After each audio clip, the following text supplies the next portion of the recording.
జనగాం జిల్లా బచ్చన్నపేట మండలం రామచంద్రపురం గ్రామ పంచాయతీ పరిధిలో ఉన్నాం. బీఆర్ఎస్ పార్టీ గ్రామ శాఖ అధ్యక్షులు ఆమనగంటి చంద్రమౌళి గారు మనతో పాటు ఉన్నారు. నమస్కారం సార్. మీరు గ్రామ శాఖ అధ్యక్షులు ఎంతకాలం నుంచి పనిచేస్తున్నారు? 2 years అవుతుంది. మీరు పార్టీని ఎలా బలోపేతం చేస్తున్నారు? పార్టీ ఎప్పుడు ముందు నడవాలనే చాలా మంది మా ఊర్లో కూడా మంచి సహకరిస్తారు, బాగానే పనిచేస్తారు. మా తోటి కార్యకర్తలు కూడా బాగానే చేస్తారు వర్క్. సార్, మీరు గతంలో 10 ఏళ్ళు అధికారంలో ఇప్పుడు ప్రతిపక్షంలో ఉన్నారు. గత ప్రభుత్వ హయాంలో, మీ ప్రభుత్వ హయాంలో గతంలో ఎలాంటి అభివృద్ధి సంక్షేమం 10 ఏళ్ళు మీ ఈ మారుమూల గ్రామానికి కేసీఆర్ ప్రవేశపెట్టిన సంక్షేమ ఏమేమి అందినాయి అంటారు? ప్రతి ఒక్కటి కేసీఆర్ పెట్టిన పథకాలలో ప్రతి ఒక్క పథకం మా ఊరికి అందింది. అందలేదన్నట్టు ఏది లేదు.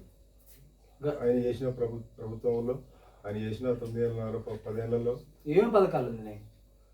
రైతు బంధు కావచ్చు, రైతు బీమా కావచ్చు, ఇంకా మళ్ళీ సార్ పెట్టినాయి ఇంకేదన్నా పథకాలు, ఆయన పెట్టిన పథకాలు కూడా ప్రతి ఒక్కటి మా ఊరికి అందింది. గతంలో వ్యవసాయానికి ఎలాంటి ప్రాధాన్యత దక్కిందంటారు గత ప్రభుత్వం? అంటే ఇప్పుడు వరి కొనుగోలు కేంద్రంలో కూడా అనే ఏ దౌర్జన్యం జరగలేదు. అక్కడ కూడా మంచిగా మాకు గిట్టుబాటు ధరలే వచ్చినాయి. రైతుకు కూడా ఏదన్నా ఆపద అంటే కూడా ముందట ఉండి ఆదుకున్నాడు. ఎరువులలో కూడా ఏ కొరత లేదు. ప్రతి ఒక్క ఎరువులు అందినాయి. ఏ మార్కెట్ పోయినా, ఏ ఫర్టిలైజర్ పోయినా మాకు లేదనుకుంటా అందింది. ఇప్పుడే ఒక యూరియా బస్తాల కొరకు వచ్చింది. ఇప్పుడు దొరకలేవు ఏది. ఆయన ఉన్నన్ని రోజులు రైతులకు ఏ ఇబ్బంది లేకుండా కూడా చాలా బాగా జరిగింది.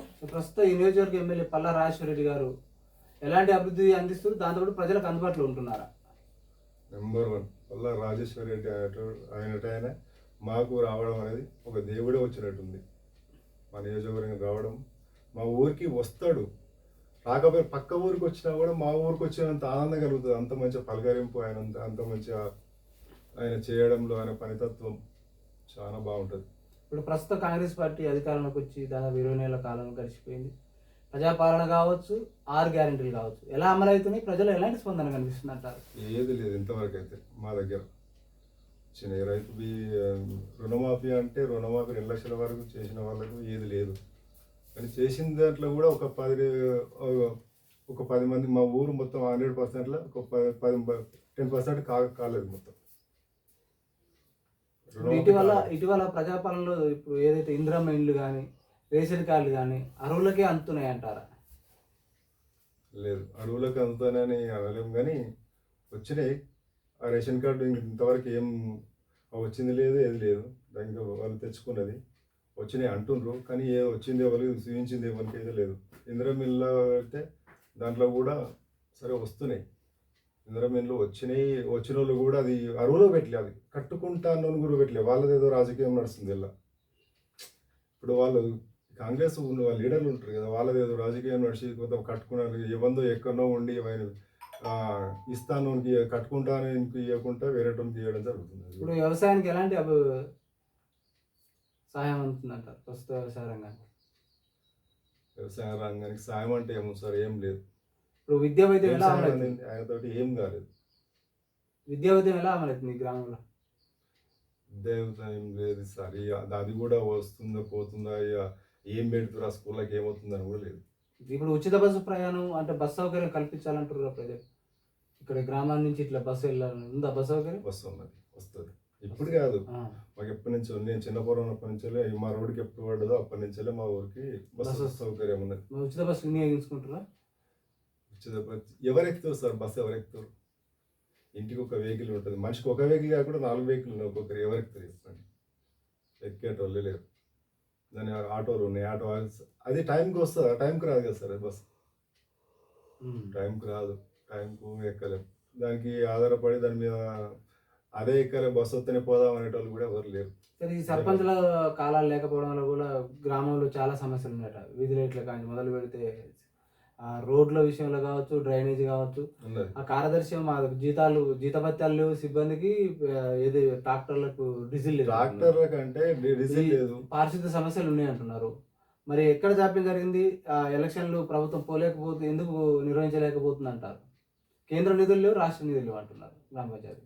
రాష్ట్రం ఇప్పుడు గ్రామ పంచాయతీ ఏదైనా పని చెప్తే ఇప్పుడు మా ఇంటి ముందటనే అది మొత్తం మోరి జామని అన్నది.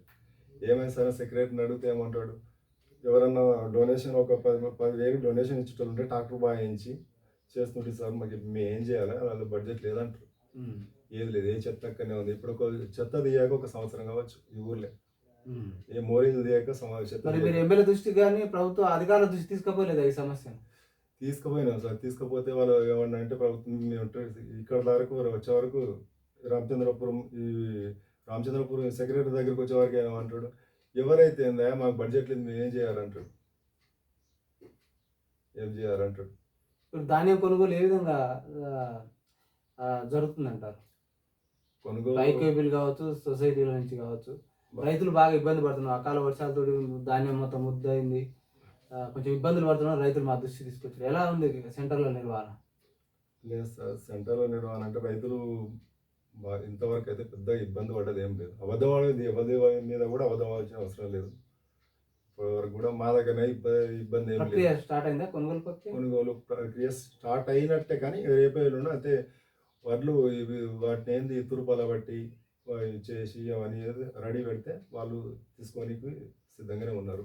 ప్రభుత్వం 42% రిజర్వేషన్ ఇవ్వాలనేది ప్రభుత్వ ఉద్దేశం. ఆ రిజర్వేషన్ వల్లనే స్థానిక సంస్థలు నిర్వహించబోతున్నారు. అది రిజర్వేషన్ ఇచ్చిన తర్వాత ఎలక్షన్ పోతానికి ప్రభుత్వం అంటుంది, కాంగ్రెస్ ప్రభుత్వం. మరి దీన్ని ఎట్లా చూస్తారు మీరు ఒక ప్రతిపక్ష నాయకుడిగా? రిజర్వేషన్ ఇవ్వాలి, బీసీ రిజర్వేషన్ అన్నప్పుడు తప్పకుండా ఇవ్వాలి కదా సార్. 42% స్థానిక సంస్థలను ఇస్తాను. అప్పుడు గతంలో విద్యలో కావచ్చు, ఉద్యోగాల్లో కావచ్చు ఇస్తామన్నారు. స్థానిక సంస్థల వరకే ఇప్పుడు జీవో 9 తీసుకొచ్చారు. అంటే ఈ 42% రిజర్వేషన్ ద్వారా బీసీలకు న్యాయం జరుగుతుంది అంటారా? తప్పకుండా జరుగుతుంది అనుకోవాలి కదా. జరుగుతుంది, జరిగేట్లు ఉంటుంది సార్. ఎవరి ఆలోచన వాళ్ళకు ఉంటుంది. నేను ఉండకపోతే నాకు రిజర్వేషన్ వస్తే నేను కూడా ఉందిరా అన్నట్టు మాకు కూడా ఒక ఒక ఇదే మనకి ఏంటంటే మనం కూడా ముందుకు వెళ్తాం కదా, వాళ్ళే వచ్చేది కదా రిజర్వేషన్. ఇప్పుడు అధికార పార్టీ కాంగ్రెస్ పార్టీ ప్రభుత్వం వాళ్ళదే ఉన్నది. గతంలో 10 ఏళ్ళు పరిపాలించిన కేసీఆర్ రాష్ట్రాన్ని అప్లపాలు చేసిపోయిండు. ఇప్పుడున్న పనులకు బడ్జెట్ సరిపోవట్లేదు. అంటే లేట్ అయినా కూడా మేము చేసుకుంటూ వస్తున్నాం అని అంటారు. మరి మీ గతంలో 10 ఏళ్ళు రాష్ట్రాన్ని అప్లపాలు చేసిన ఎందుకంటే ఇది ఎంతవరకు వాస్తవం అంటారు? అది చాలా తప్పది. రాష్ట్రాన్ని అప్పులపాలు చేసినది, రాష్ట్రం అప్పులపాలు నువ్వు చేసింది ఏముంది దీనికి అంటే కాంగ్రెస్ ప్రభుత్వం చేసింది ఏముంది? ఇప్పుడైతే ఆయన అప్పులపాలు చేసాడు. ఆయన అప్పులపాలు చేస్తే ఈయన తీర్చింది ఏముంది, చేసింది ఏముంది? దాన్ని తీర్చి దీన్ని మెరుగుపరిచి ఈయనకి వీళ్ళ జనాలకు ప్రజలకు సాయం అందించింది ఏముంది? ఈయన ఏ రకంగా చేసాడు, ఏం చేసాడు? ఏం చేయలేదు.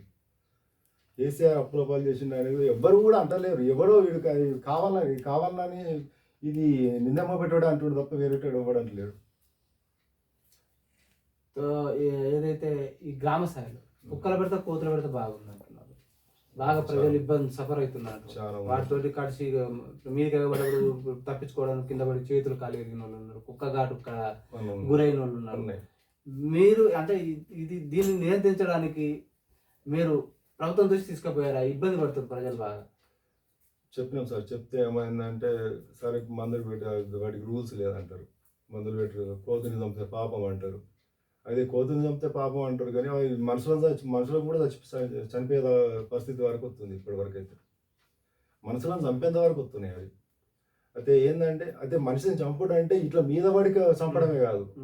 ఇప్పుడు నేను ఎగబడ్డప్పుడు ఆ రోడ్డు మీద పోతే యాక్సిడెంట్ కూడా అవుతున్నాయి. అవునా? అయితేనే ఇప్పుడు నేను ఒక పంట వేసుకుంటే దాన్ని మేస్తున్నాయి. దాన్ని మేసినప్పుడు మనిషి చనిపోయినట్లే దాన్ని నమ్మే బతుకుతుండేడు. వ్యవసాయంలో చాలా వ్యవసాయం దాన్ని మొత్తం రైతులు బాగా ఇబ్బంది పడతారు. ఒక గంట ఎటన పోయొచ్చినంటే వచ్చే వరకు చేయను కదా. బెల్ట్ షాపుల వల్ల కూడా ప్రజలు ఇబ్బంది పడుతున్నారు. ఏ ప్రభుత్వాలు కూడా అధికారం రాకముందుకు నియంత్రిస్తూ ఉంటాయి. అధికారంలోకి వచ్చిన తర్వాత ఎట్లా యథావిధిగా కొనసాగుతాయి. ఎంతో కుటుంబాలు ఆగుడుకు బానిసైపోయి ఇబ్బంది పడుతున్నాయి. బెల్ట్ షాపులు మొత్తం క్లోజ్ చేస్తేనే మంచిది సార్. ప్రతి ఒక్క గ్రామంలో ఇక్కడనే మా దగ్గరనే కాదు ఎక్కడైనా సరే రాష్ట్ర వ్యాప్తంగా ప్లాన్ చేయాలంట. మొత్తం ప్లాన్ చేస్తేనే మంచిది సార్. ఇప్పుడున్న రాజకీయాలు డబ్బుమయ రాజకీయాలు. త్వరలో స్థానిక ఎన్నికలు వస్తున్నాయి. ఎలక్షన్ ఏదైనా కూడా డబ్బు మద్యం ఏర్లై పారుతుంది. వాటిని కట్టడి చేయాలంటే, వాటిని నియంత్రించాలంటే ప్రజల్లో ఓటర్లు ఎలాంటి చైతన్యం రావాలంటారా, లేకపోతే పార్టీలలో ఏమైనా మార్పు రావాలంటారా? ఒక పార్టీ గ్రామశాఖ అధ్యక్షుడిగా మీ ప్రజలకు ఓటర్లకు ఏం చెప్తారు? చెప్పడం అంటే ఏమన్నా సార్, ఇప్పుడు అది ఎవరైనా మంచి జరగాలి అని చూడాలి. మంచి మరి ఎలాంటి జరగాలి. నాయకుని ఎన్నుకుంటే గ్రామాల అభివృద్ధి చెందుతాయి అంటారు? డబ్బు, మద్యం పంచకుండా ఉండాలి. మంచి యువ నాయకుడు ఉండాలి. తెలివిగల కూడా ఉండాలి. ప్రతి ఒక్క గ్రామ పంచాయతీ నాయకుడు అంటే సర్పంచ్ అనేటోడు ఉండేటోడిని ఎన్నుకునేటప్పుడు కూడా జనాలు కూడా ఆలోచించాలి. వాడు మన ఎక్కడి నుంచె నిధులు తెచ్చి ప్రభుత్వం దగ్గర నుంచి ఎట్లా కొట్లాడి ఏది చేసి మన గ్రామాన్ని అభివృద్ధి చేస్తాడు అనేటోనే మనం సర్పంచ్గా చేసుకోవాలి. అట్లాంటివి చేసుకుందామంటే ఇప్పుడు కొంతమంది ఏమంటారు, ఏ అని అమ్మ వాడేం చేస్తాడు అంటారు. చేసేది ఉంటుంది, మన దగ్గర సత్తా ఉంటుంది, ఎందుకు ఉంటుంది? మంచిగా ఏంటో ఎన్నుకుంటే సత్తా ఉంటుంది. మా దగ్గర ఉంటా అంటారు, మా వీఆర్ఎస్ తరపు నుంచి ఉంటా అంటారు. వాళ్ళు ఎవరు మంచిగా నలుగురు ఉంటా అన్న కాడ మంచోడు ఎవడు మన గ్రామాన్ని అభివృద్ధి చేసేవాడు ఎవరైనా వాళ్ళు సెలక్షన్ చేసి పెట్టుకుందామని ఆలోచన ఉన్నది. అది 100% చేసుకోవాల్సిందే. Okay sir, thank you sir. చూస్తున్నానండి మీ తెలుగు టీవీ.